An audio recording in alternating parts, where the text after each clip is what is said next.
Deals happening now. 7:50 on the WCUB Breakfast Club, broadcasting live from the Nicolay Bank Cub Radio Studios. I'm Craig Dillon. Well, 1 week to go until Christmas Day itself, and then another week after that, we're going to have New Year's. Lots of gatherings being, had all over the place with different people.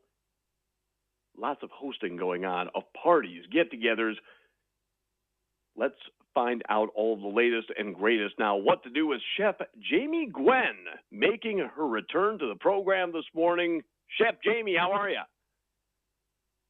Hey, Craig. Happy holidays. Thank you for having me back. I'm hungry. How are you? Well, yeah, me too.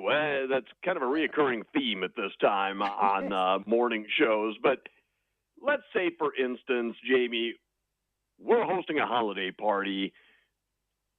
We're short on time, okay? Do you have any time-saving hacks for us? Oh, I sure do, because everybody loves to graze, right? I'm always looking for quick, easy, entertaining ideas that are minimal effort, but maximum wow. And I like to call it easy fancy. That's the term I've coined. It's going to be the title of my next cookbook. But I will say there's a wonderful thing in putting out a bevy of tastes and letting everyone choose their own mix and match and so on. So there's a few things I always keep on hand throughout the holiday season and year round for that matter, to save time, but to always be a culinary hero. So allow me to start with my passion for Alouette. So this chef-inspired, creamy, flavorful, wonderful cheese that we all love comes in a plastic ramekin of sorts, but you can literally take it straight from the fridge and put it on a platter or a plate and adorn it with lovely things. And then the container is resealable, which I think is fabulous. So I do lots with it. First, I'll put the ramekin out with pita chips and persimmon for that bright orange color, or Asian pear because it never oxidizes. You can put out fresh bread or crostini, and you've got a super simple, brilliant one ingredient appetizer, right? Then I'll also use it to spread on toasted bread, a crostini, or you can even use French bread or sourdough if you have it fresh and fabulous. Just slice it thin. I spread it with the Alouette garlic and herbs soft spreadable cheese. I sear a steak. I bet you have one in your fridge or freezer, filet mignon or a New York strip. I slice it thin and I lay it over that Alouette, and then I finish it with freshly chopped chives. It's super simple, but everybody loves it. It has a heartiness to it. It's satiating. The cheese is creamy and delicious. And then Alouette also makes a double creme brie that I like to just very simply warm. If you have any cranberry sauce or chutney left from Thanksgiving, spoon it over the top, finish it with some pistachios from your pantry and a drizzle of honey, and talk about culinary hero. It's just the perfect holiday appetizer, right? And you can always look for Alouette in the deli aisle of your favorite supermarket. Sometimes it is the simplest things when they're just done well that can be the biggest hit. Yeah, that's actually very true, Craig. And I will say, when you go pull out all the stops, I mean, don't get me wrong, I love a mole with 26 ingredients, right? But now's probably not the time. We're all crazy and busy and running, and I'm a 5-year-old, right? But yeah. I'll tell you, when you find your favorite ingredients and you can pull from the fridge and you know what you want to do with it, yeah, there's a stress release in that, which is wonderful. Chef Jamie Gwen joining us here this morning on the WCUB Breakfast Club. You mentioned the pantry there very briefly a minute ago. Yes. What are some staples that any kind of home cook should have for hosting the holidays in their pantry? Yeah, sure. I always keep good bone broth on hand. I always keep my favorite jarred tomato sauce. And then, because everyone knows that I am a big time olive lover. I love the briny, beautiful depth of an olive.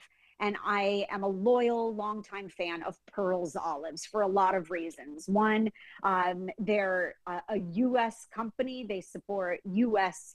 Workers. They're just a really integrity-full company. They happen to create and produce all natural olives, some from around the world. They're black olives, which my son puts on his fingers because I did that, right? That must be genetic.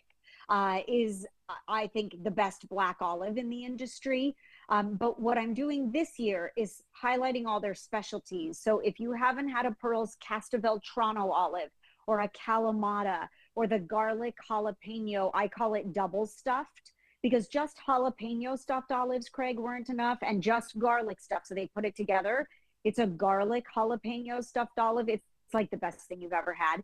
And I wish you were here. I'm actually making a charcuterie board this year on a long platter, like in the shape of a Christmas tree. So if you taper it up toward the top, put a star at the top, use rosemary sprigs on the sides, your favorite Pearls olives. I have 4 different olives on mine, salami, nuts, and all the grazing goodness. You can create really an exceptional charcuterie board. And mine always has pearls. So I love Pearls olives. That's a brilliant thing to make, to keep on hand and make a chicken dish, a charcuterie board, throw them out, in a bowl, literally, for a cocktail. Mix them with some lemon zest and olive oil and warm them up on the stove. That's my favorite way to serve a Pearls olive. So delicious. And now, a great way to decorate the table, too. Kind of a delicious way to decorate the table. Any others? I do. So I'm all about grazing. I could very happily eat alouette, put out Pearls olives in a big charcuterie board, and then move directly to dessert. So here's what I'm doing this year. My centerpiece is dessert. I made a donut hole wreath. You need a foam wreath, preferably one that is gilded and sparkly. And I used toothpicks to affix the donut holes in a circular pattern to the wreath. I used fresh, or you can use dried cranberries to create a pop of color. And it's just a wonderful way for everyone to dig in. Also, if you love a Madeleine cookie, use a cone wreath and you can affix the Madeleines facing down, overlapping, and you get this really beautiful Madeleine cookie tree. And then last but not least, if you didn't know, cut the top off a pineapple and turn it over and then flock it, or also known as dust it with powdered sugar. It looks like a Christmas tree. And let it be the centerpiece for your fruit platter or however you plan to serve dessert. Edible ways to adorn your table this season makes dessert really easy too. A little thinking outside the box goes a long way sometimes. Chef Jamie Gwen with us on the WCUB Breakfast Club. Where do we go online to find more information about what we talked about here today? Yes, of course. Thank you for having me as always, Craig. I appreciate your years of friendship. And I wish you very happy holiday season and your listeners, of course. All the information at dailylounge.com, dailylounge.com, recipes, inspiration, and more. And I will see you on social at Chef Jamie Gwen. Have a great holiday season, Jamie. Thanks a lot. You too, Craig. Thank you.